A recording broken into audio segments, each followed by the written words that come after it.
చూస్తారా? So wet అనేది only kitchen waste అనమాట. ఓన్లీ మన కిచెన్లో ఏమైతే డీకంపోజ్ అవుతుందో అది మాత్రమే వెట్. సో డ్రై అనేది రీసైకిల్ అనమాట. సో ఏదైతే మళ్ళీ దాన్ని మనం రీసైకిల్ చేయగలుగుతాం దాని నుంచి, సో దాని కిందకి వస్తుంది అనమాట. హజార్డ్ అంటే మన బాడీ ఫ్లూయిడ్స్ కానీ ఇంజెక్షన్స్ కానీ అలాంటి బాడీ ఫ్లూయిడ్స్తో ఏమైతే టచ్ అవుతాయో అవన్నీ హజార్డ్ కిందకి వస్తాయి. సో ఇవి మనం నేను ఎందుకు మీకు దీని గురించి చెప్పాల్సి వస్తుంది, లాస్ట్ 2020లో మనం కరోనాతో ఫేస్ చేసాం కదా. సో ఫ్యూచర్లో ఫ్యూచర్లో మనం ఇప్పుడు ప్లాస్టిక్ ఎక్కువ యూజ్ చేస్తున్నాం, ప్రతి చిన్నదానికి ప్లాస్టిక్ యూజ్ చేస్తున్నామా. సో ప్లాస్టిక్ని ఇలాగే యూజ్ చేస్తూ అది మనం ఇష్టం వచ్చినట్టు ఎక్కడంటే అక్కడ పడేసామంటే అది డీకంపోజ్ అవుతుందా, భూమిలో కలుస్తుందా? కలవదు. సో ఇప్పుడు ఓకే, ప్రజెంట్ ఓకే, బాగుంటుంది.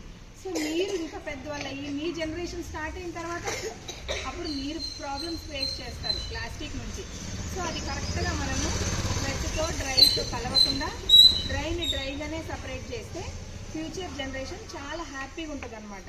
సో ఫ్యూచర్లో ఆక్సిజన్ లెవెల్స్ తగ్గకుండా రీసైకిల్ ప్లాస్టిక్ని చేస్తాం కాబట్టి మనకది హ్యాపీగా అవుతుంది, ఎలాంటి హెల్త్ ఇష్యూస్ ఉండవు అనమాట.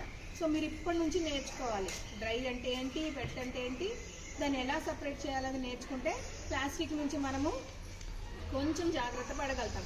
లేదు అలాగే మనం ఇలాగే ఉన్నామంటే ఆక్సిజన్ సిలిండర్స్ ఉంటాయి కదా, హాస్పిటల్లో ఉంటాయి కదా ఆక్సిజన్ సిలిండర్స్, అవి పెట్టుకొని తిరగాల్సి వస్తుంది అనమాట.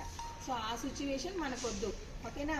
సో మీ పేపర్స్ని ఇప్పుడు నేను ఎందుకు దీనంతా చెప్పాల్సింది ఎందుకు, బుక్స్ని రీయూజ్ చేస్తాం మళ్ళీ. సో రీసైకిల్ చేస్తాం, ఒక్క బుక్ని ఒక పేపర్ని మనం మళ్ళీ 7 times రీసైకిల్ చేయొచ్చు అనమాట. సో 7 times మనం రీసైకిల్ చేసి యూజ్ చేసుకోవచ్చు. ఇప్పుడంతా మనకి ఎక్కువ ఇల్లులు కనిపిస్తున్నాయా, చెట్లు కనిపిస్తున్నాయా?